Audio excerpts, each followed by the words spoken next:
Bonjour, le Bitcoin consolide. Oui, mais pour aller où? C'est ce que nous allons voir dans l'analyse du jour. Mais avant de commencer, n'oubliez pas de vous abonner, de mettre un petit pouce bleu et de laisser un commentaire. Et n'hésitez pas, poussez un peu, hein, on est à 4900 abonnés, aux 5000, n'oubliez pas, il y aura un giveaway, 2 fois 50 dollars à gagner en crypto. Donc allez, on pousse, on s'abonne ceux qui ne sont pas abonnés. Il y a encore beaucoup trop de ninjas qui passent sur mes vidéos et qui les regardent sans s'abonner. Donc profitez-en, prenez 2 secondes, cliquez sur le bouton s'abonner. La petite cloche en plus, ça peut être pas mal pour être prévenu direct quand mes vidéos sortent. Et voilà, n'oubliez pas le pouce, le commentaire. Et bien entendu, pour ceux qui veulent soutenir plus activement la chaîne, vous pouvez utiliser un des liens d'affiliation ci-dessous ou faire un don en crypto-monnaie via les adresses ici, ou encore cliquez sur le petit merci et vous pouvez faire directement un don de 2, 5, 10 ou 50 euros. Donc du coup aujourd'hui on va faire une petite analyse rapide du Bitcoin parce qu'il n'y a pas grand chose de plus à dire que d'habitude. On va voir quelques altcoins et avant de commencer on va aller faire un tour sur Unrexity parce qu'il y a beaucoup de gens qui me posent des questions. Alors sachez que je ne suis pas beaucoup plus avancé que vous dans tout ce qui est mintage, etc. Parce que c'est la première fois que je vais minter quelque chose. Et voilà, donc moi comme vous savez mes compétences hors du trading, de l'analyse, de l'investissement, etc. elles sont assez limitées. Donc voilà, je vais vous partager ce que je peux. Donc déjà on va se rendre sur le site Unirexcity, hein, donc ceux qui veulent participer, c'est ici qu'il faut aller, unirex.city. Voilà, comme vous pouvez voir, si vous avez déjà été auparavant, là il y a ça qui est apparu. Donc dans 2h45, il y aura, on pourra minter.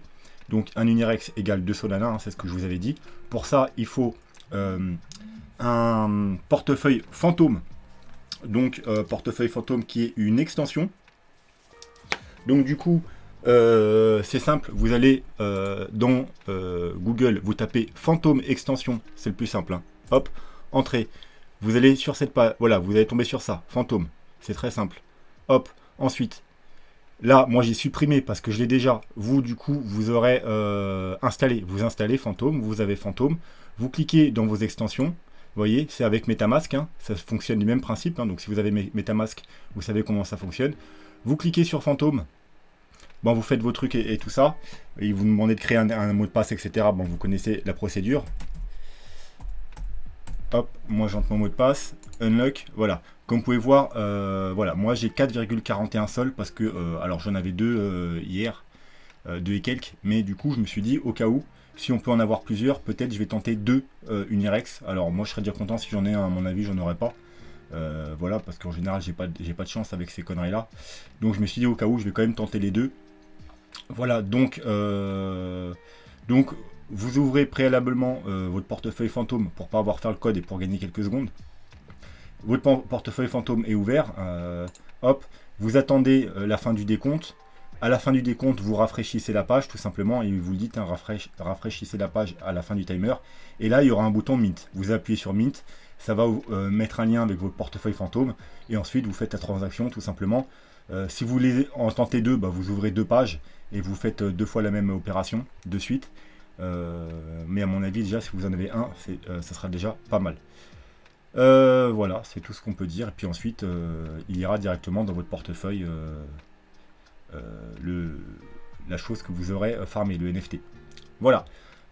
Sur ce, bah, je pense qu'il n'y a pas grand chose de plus à dire. Hein. C'est pas plus compliqué que ça.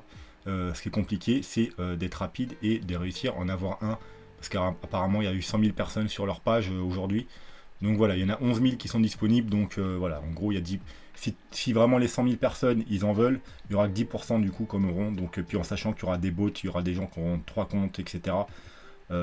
C'est toujours compliqué hein, d'avoir quelque chose. Donc voilà, ce sera au plus rapide. J'espère qu'au moins un d'entre nous réussira d'en avoir un ou plusieurs. Sur ce, rapidement, hop, on va se diriger vers la map, hein, donc entièrement verte. Hein. Ça, on l'avait vu dans les jours passés, quand il fallait s'attendre à un rebond sur les alts. Le Bitcoin corrige, consolide. Les alts, ils en profitent pour pumper, surtout qu'ils étaient sur des gros niveaux de support, donc on l'avait déjà vu hier. Où cela va nous mener, moi j'ai deux scénarios en tête. Hein. Le premier, c'est tout simplement qu'on est sur une reprise de tendance haussière du Bitcoin pour aller faire des nouveaux plus hauts, donc la fin du bull run.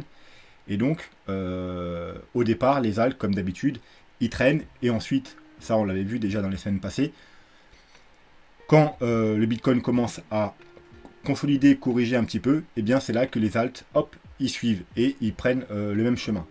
Le deuxième scénario, justement, on va le voir juste après, c'est que on va le voir juste après. Donc le deuxième scénario, c'est un scénario bear, on va voir ça juste après. On va juste voir le crypto fear, voir qu'on est toujours à 70. Hein. Donc comme vous voyez, on est dans la zone critique pour moi, hein, parce que, je vais me répéter encore un peu, mais nous ce qu'on veut, c'est d'avoir le crypto fear au-dessus des 80, parce que les deux dernières grosses tendances haussières, il était au-dessus de 80, entre 80 et 95. Et les deux dernières fois qu'il était entre 70 et 80, donc comme il est maintenant, c'est-à-dire au mois d'avril-mai et au mois de septembre, c'était à chaque fois avant une chute. On a stagné pendant 70-80, et quand on a cassé les 70, eh bien on a chuté. Là pareil, lors de la dernière grosse correction pour aller chercher les 38 000, vous voyez, pendant une semaine ou deux, on a stagné entre 70 et 80, et quand on a cassé les 70, eh bien on a eu une correction. Et là, ça se reproduit, on stagne entre les 70 et 80, on n'arrive pas à repasser au-dessus des 80, donc malheureusement, si on commence à passer en dessous des 70, il y a des chances qu'on ait une correction. Voilà, ça c'est pour le crypto fear. On va passer sur le Bitcoin. Avant, on va jeter un coup d'œil vite fait au dollar, voir qu'est-ce qui se passe sur le dollar, très rapidement. Bon, rien de nouveau sur le dollar, bon, c'est parfait. Voilà, il continue à corriger, donc bon, il y a un petit rebond là, donc bon, rien de nouveau. On va passer très vite, hein. Vous savez, nous ce qu'on veut, c'est qu'il chute, hein, pour que le Bitcoin puisse monter. Si le dollar il monte, le Bitcoin, et bien probablement il chutera. Voilà, donc on va retourner sur le Bitcoin, vu qu'il n'y a rien de plus à dire sur le dollar. On va essayer de faire rapide aujourd'hui parce que j'ai des trucs à faire. Le Bitcoin. Alors, comme vous savez déjà, sur du long terme, hein, on est dans la zone de rechargement de short, enfin juste au-dessus, là on est en train de travailler le haut, donc c'est le niveau clé. C'est pour ça que on consolide à ces niveaux, parce que c'est le niveau clé. Une fois qu'on aura bien cassé la zone de rechargement de short, là il faut s'attendre à du coup aller faire des plus hauts. La fin de la semaine c'est très important aussi, parce qu'on a des clôtures, des confirmations qui nous attendent, mais pour ça allez voir les vidéos, hein. J'ai fait plein de vidéos les jours passés de 1 heure où on explique tout de long en large. Donc les nouveaux sur la chaîne, si vous avez arrivé aujourd'hui, n'hésitez pas à aller voir les vidéos précédentes. Mes vidéos, moi, sont valables pas que du jour au lendemain, elles sont valables 2-3 jours après, une semaine après, voire même 2 semaines après.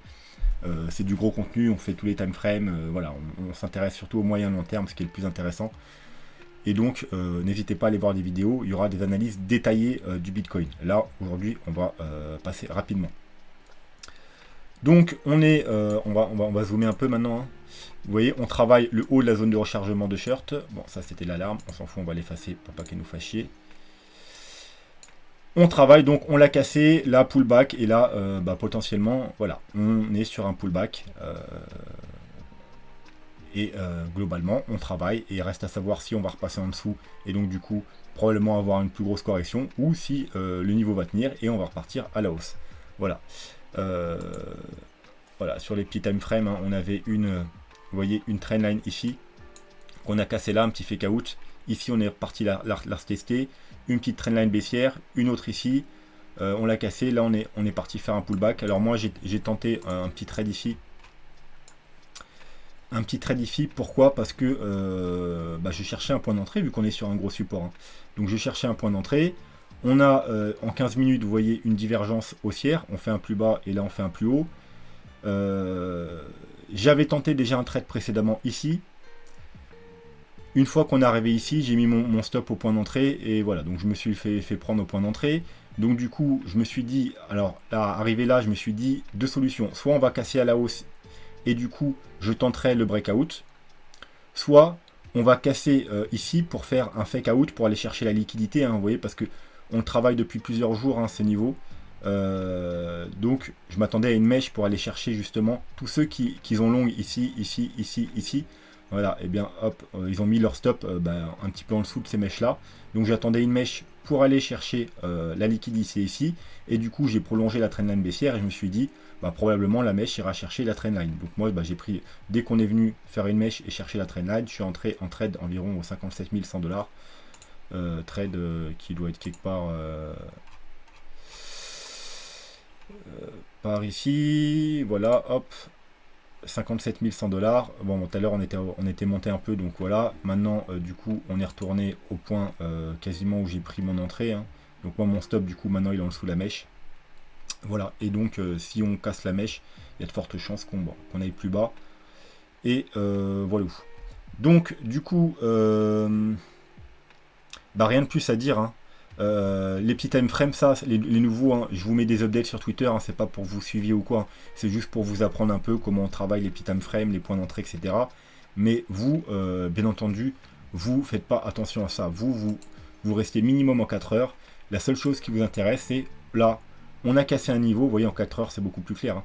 On a cassé un niveau. On va même s'enlever ça. Alors la trendline, elle peut servir. Hein. On a cassé un niveau, on s'est pris une résistance sur la trendline, on fait un pullback, voilà. Si vous voulez tenter un point d'achat, vous tentez, vous mettez un stop par exemple à 2%, hein, quelque chose comme ça.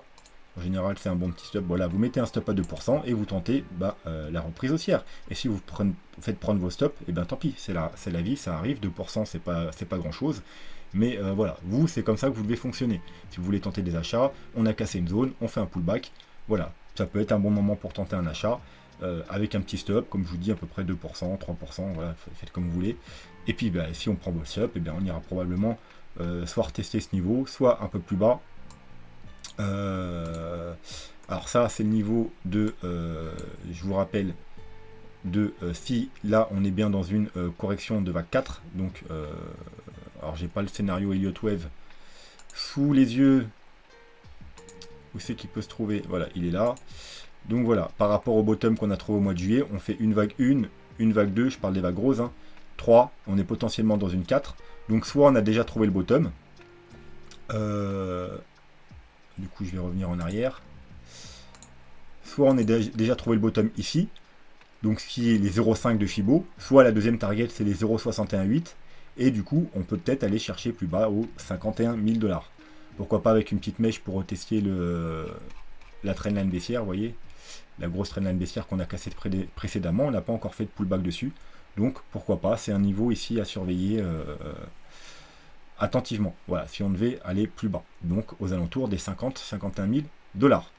Et sinon, si on repart à la hausse à partir d'ici, tout va bien et on verra le reste plus tard.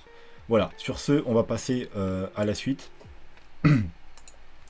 Donc, Atome, oui, avant ça, je voulais vous parler du scénario bear. Voilà, moi, alors, rappelez-vous hier, je vous ai dit, est-ce que je ferais pas mieux de prendre un autre graphique Ouais, bon, bref, c'est pas grave. Hier, je vous ai dit que, globalement, il y avait un scénario où le bottom, on le prenait pas là, donc on n'était pas dans une 1, 2, 3, 4 et 5, mais on commençait le bottom là, parce qu'il y a énormément d'alcs qui ont fait un plus bas ici, donc leur bottom, il est là. Donc pourquoi pas que le Bitcoin, il aurait fait une ABC, enfin une correction 1, 2, 3, et que le bottom serait là au mois de mars. Et du coup, si le Bitcoin a fait 5 vagues haussières ici, eh bien on n'est pas dans une vague 1, 2, 3, 4, on est dans une vague 1. Donc vague 1, hier on a vu le scénario bullish, c'est-à-dire qu'une vague 1, une vague 2, là on est dans une vague 3, qui va atteindre, je sais pas, 100, 130 000 $. Ensuite il y aura une vague 4, qui va piéger tout le monde parce que tout le monde croira c'est la fin du bull run, et en fait après on va se taper une dernière jambe pour pourquoi pas aller chercher 200, 250 000, 300 000 $. Bref, si vous voulez plus de détails, allez voir la vidéo hier. Maintenant il y a le deuxième scénario, le scénario bear, donc qui dit que effectivement le bottom il est là, effectivement on a fait 5 vagues, et donc on a une vague 2, mais c'est pas genre une vague 2 pour terminer le bull market, c'est une vague 2 pour commencer le bear market, c'est à dire que 1, 2, 3, 4, 5, hop, bull market fini. On a fait un bottom, on a fait 5 vagues haussières, et voilà, c'est pas une vague 1, 2, 3, 4, 5, c'est juste une vague, c'était à 1, 2, 3, 4, 5, c'est fini. Le bull run est fini ici, donc du coup là, on est dans le bear market, et donc on va faire une A, B et une C pour aller chercher plus bas. Voilà, ça c'est le scénario bear. Et alors pourquoi je vous en parle, il pourrait être appuyé par le fait que, voilà, si vous voyez par exemple, et il y a énormément d'alt que je vous ai montré qui sont dans cette situation, vous voyez lui, mois de mars, vous voyez, mois de mars, bottom, 1, 2, 3, 4, 5. Vous voyez? Ils n'ont pas encore fait 5 vagues comme le Bitcoin ici. Leurs 5 vagues, ils sont en train de les finir. Donc, et d'ailleurs, vous voyez par exemple Atome, il a déjà atteint la première target de la fin de la vague 5. Donc en gros, la première target de la fin de son bull run, théoriquement. À part si on devait avoir un bull run beaucoup plus long et avoir 3 fois 5 vagues haussières, mais bon, ça m'étonne un peu. Donc voilà, ça c'est le scénario bear, ça veut dire que le Bitcoin, il a tout simplement fini avant. Là, il fait un gros pullback pour faire une vague B, et les alts en profitent, eux, en retard, pour faire leur sommet que le Bitcoin a réussi. Et globalement, dans cette zone-là, ou un peu plus haut, eh bien, les altcoins, ils vont finir leur vague 5, et voilà, et ils vont commencer leur bear market, et le Bitcoin, lui, il va continuer tout simplement son bear market. Voilà, ça, c'est le scénario bear, fallait que je vous en parle, vu qu'hier, je vous ai parlé du scénario bull, donc il n'y a pas de raison, il faut qu'on voie les deux scénarios. Voilà. Et vous verrez qu'il n'y a pas que l'atome qui est dans ce genre de situation. Je ne sais pas si... Non, lui, il est trop récent. Le Luna, et vous voyez, c'est exactement pareil. 1, 2, 3, 4, 5. Et on a déjà atteint les targets raisonnables pour la fin de sa vague 5. Bien entendu, il pourrait aller encore plus haut. Hein.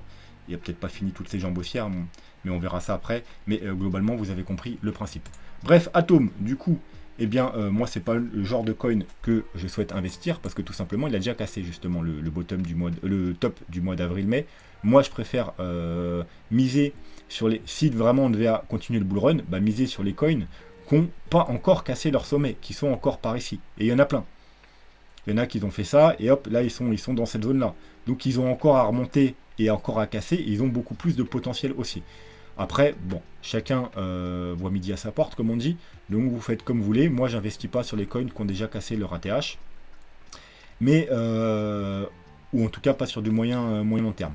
Peut-être sur un très court terme pour un petit trade, mais voilà. Donc, Atom, eh bien, ce que vous pouvez voir, c'est qu'on a justement une trendline long terme, qu'on est revenu la toucher, eh bien, le 12, c'est il y a 2 jours. Donc, c'était un bon niveau d'achat. Et mis à part ça, on avait un petit triangle que je vous avais mis précédemment dans la dernière analyse également. Donc on a cassé, on va s'enlever, on va mettre automatique. Voilà, on a cassé le triangle, on est venu parfaitement toucher la trendline, donc c'était un bon point d'achat. Et là, on fait un pullback sur le haut du triangle. Voilà, donc d'ailleurs la petite trendline maintenant, on va peut-être la mettre ici, elle est peut-être un peu plus pertinente. Voilà, vous voyez, on fait un double. Ouais. Je pense qu'elle est mieux comme ça. On fait un double, là il y a une résistance du double. Donc bien entendu, si on casse à la hausse, ça peut être un bon signal d'achat. Ou bien entendu, si on revient à un moment donné retester cette trendline, ça peut être également un bon signal d'achat. Mais comme je vous ai dit, moi je suis pas trop fan de tester ça, parce qu'on est déjà atteint les zones de prise de profit. Donc moi, je ne prends pas d'achat dans une zone de prise de profit. Vous voyez, ceux qui ont acheté là ou qui ont acheté plus bas, là, ils vont commencer à prendre leur profit. Alors, j'ai pas mis l'autre zone, la zone plus bullish, elle doit être un peu plus haut. Mais voilà, là, c'est déjà la première zone, vous voyez, on a atteint parfaitement la zone de profit, on corrige. Donc, première zone 42, ensuite là-haut, c'est 80, et ensuite, il y a une petite zone un peu plus haut, autour des 100 ou 100 et quelques. Et bah, je vais vous le faire si ça vous fait plaisir. Comme ça, vous connaisserez les targets plus bullish. Bas de la 2, haut de la 3, bas de la 4.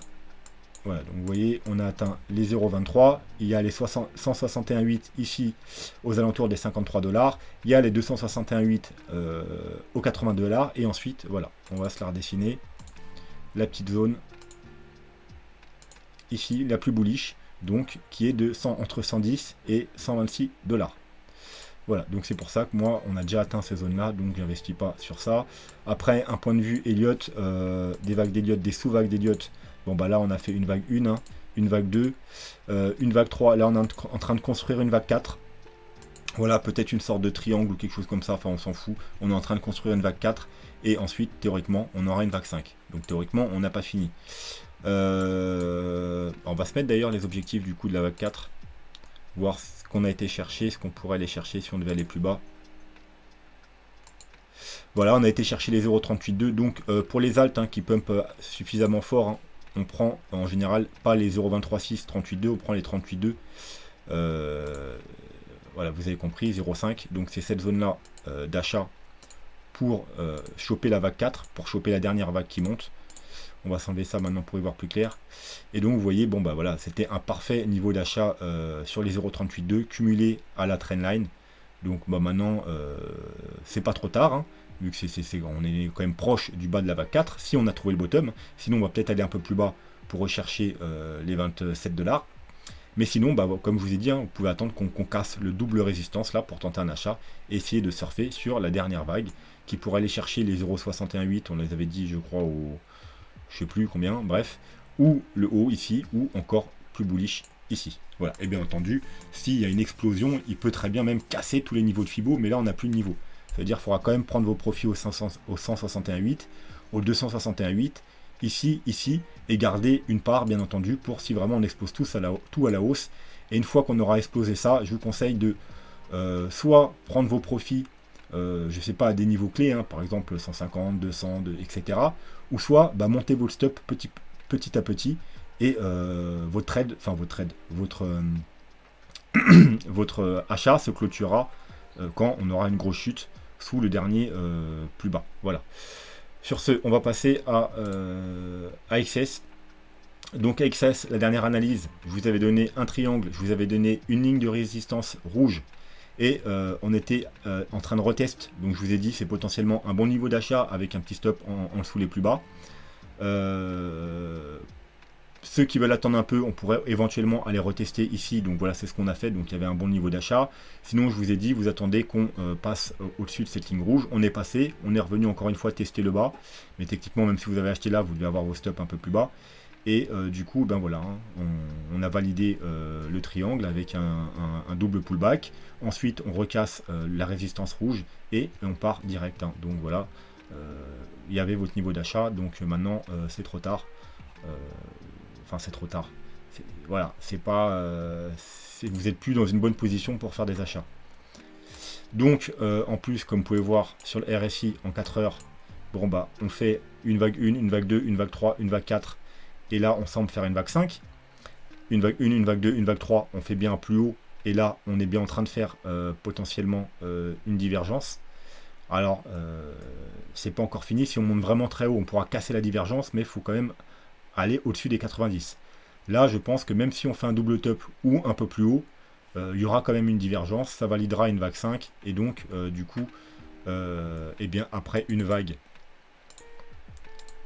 1, 2, 3, 4, 5. 5, je sais pas où elle va se finir. Pourquoi pas peut-être pour aller retester, que je vous montre. N'oubliez pas qu'on a, hop, une sorte de canal qui prend tous les plus hauts. Hein. On pourra aller retester le haut du canal. Hein, vague 5 qui va, hop, retester le haut du canal. Et là, il faudra prendre vos profits parce qu'il risque d'y avoir, après 5 vagues, en général, il y a une correction. Donc 5 vagues, est-ce que c'est les sous-vagues de quoi Il est trop récent pour pouvoir... il est vraiment trop récent pour pouvoir faire quelque chose. Une vague 1, une vague 2, une vague 3, 4, ouais 5. Mais vu qu'elle est petite, je pense pas. Si c'est 5 sous-vagues, c'est peut-être une. La première vague de la dernière vague. Donc il y aura juste une 2. Donc ce sera peut-être un bon niveau d'achat s'il y a une 2. Allez, au cas où on va imaginer que on aura une correction. Hop. À partir du sommet à peu près ici. Alors on le fait au pied de nez, hein, au pied levé. Bien entendu, on refera ça quand on aura les bons niveaux. Voilà, donc ensuite il redescendrait par là, entre les 0,5 et les 0,618. Donc il reviendrait toucher, voire même casser la trendline. Tout dépend combien de temps on met pour y aller. Mais globalement, ouais, il viendrait sûrement casser cette trendline et aller rechercher un peu plus bas. Pourquoi pas même vers ici. Parce que vous savez que ça peut retracer beaucoup un altcoin. Donc à ce gros niveau support qui est la ligne jaune. Je vous enlève tout ça pour que je vous montre. Voilà, il y a deux bons niveaux d'achat en fait. Il y a bon, les Fibo qu'on aura un sommet. Il y a la trendline ici, mais ce gros niveau de support. Vous voyez, résistance, résistance, résistance. Quand on l'a cassé, c'est parti tout droit. Hein. C'était pas un niveau inopportun. Mais on l'a jamais fait un pullback dessus. Donc bien entendu, si on y revient aux alentours des 80 $, ce sera un excellent niveau d'achat. Voilà, c'est tout ce qu'on va dire pour AXS. Luna, bon bah je vous l'ai dit un peu tout à l'heure, hein. Vous voyez, on se met en 3 jours, vous voyez clairement les vagues, 1, 2, 3, la 3 qui est plus haute que la 1, 4, 5, la 5 qui nous fait une divergence, hein. Vous voyez, hein, ça se voit comme le nez au milieu de la figure, hein, une divergence baissière. Donc dernière vague, on a atteint les zones de profit, ça veut dire les zones de la vague 5, voilà, donc on a atteint... les 0,23,6 et peut-être même les 0,61,8. Alors on va se le refaire en direct. Hop. Bas, haut, bas. Et voilà, on a même atteint les 0,61, les 1,61,8. Donc, eh bien, ensuite, les targets qui nous restent, les 2,61,8 aux 60 $. Et plus haut, 85 et environ 100 $. Voilà, donc pareil, hein, moi j'achète pas ça, hein, j'achète pas un truc où c'est sur une prise de profit. Pareil que Atom, on est probablement, alors je fais à vue de nez donc c'est pas forcément sûr, mais dans une 1, 2, 3, je sais même pas s'il est là le sommet ou là, mais peu importe, une 3, une 4, une 5, on va se le mettre d'une autre couleur. Donc la 4 est potentiellement pas forcément finie. La target de la 4 c'était le rectangle vert, donc on a été la chercher. Mais on pourrait pousser un peu plus bas, pourquoi pas, pour aller rechercher la trendline. On a également une trendline, vous voyez. On va s'enlever ça, hein, maintenant vous avez compris les vagues. Voilà, on a une trendline qui date depuis le mois d'octobre 2020. Donc elle a un an la trendline, donc vous voyez, tout ici on a fait support, ici on est revenu plus ou moins la chercher, et ici parfaitement. Donc, bien entendu, si on devait chuter et recasser ce niveau-là, donc le bas de la zone de profit, bien on pourrait aller, pourquoi pas, retester la trendline aux alentours des 18-20 $, et ce sera un excellent niveau d'achat. Bien entendu, si on casse la trendline, ce sera plutôt mauvais signe. Voilà. Donc encore une fois, c'est pas un bon moment pour acheter, hein. Vous êtes dans une zone de profit. Attendez au moins qu'on ait une correction. Alors, au minimum, qu'on ait retesté le carré vert, mais au mieux qu'on ait testé la trendline. Voilà. Mais au mieux, c'est encore même d'éviter de rentrer dans des coins comme ça. Il y a tellement de coins qui ont beaucoup plus de potentiel qui sont encore là. Je vois pas l'intérêt de rentrer dans un coin qui a déjà atteint ses zones de profit. Mais après, libre à vous. Tel.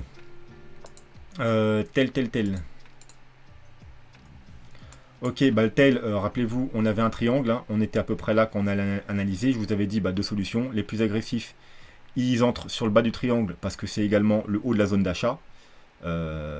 Ici, donc le rectangle vert. Les plus prudents, ils attendent la cassure, hein. Donc, moi j'ai fait des achats juste après la vidéo. Alors, j'ai pas fait direct, moi j'ai fait des achats ici, là. Vous voyez, on est venu là, hop, pullback. Moi j'ai fait, je crois, si je me sens bien, j'ai fait mes achats ici. Donc hier et hier, ouais, je crois que c'est hier. Et voilà, du coup, on a cassé, c'est bien. Donc tous ceux qui avaient suivi l'analyse et qui étaient intéressés par tel, normalement vous êtes entré soit là, soit ici, soit pile à la cassure. Et pour l'instant, ça se passe bien, mais attention, il y a possibilité que ce soit un fake out. On n'est jamais à l'abri de rien, donc à surveiller. Vous voyez là, on est sur la prochaine résistance, c'est-à-dire le Fibo 61,8 de toute la montée, vous voyez. Donc on forme une sorte de W assez bullish, hein. Ça m'a l'air assez bullish quand même. Donc voilà, normalement, potentiellement, on va continuer à monter. Mais voilà, faut faire attention à cette résistance, hein. Quand on va casser cette résistance, ensuite, normalement, la montée risque de s'accélérer.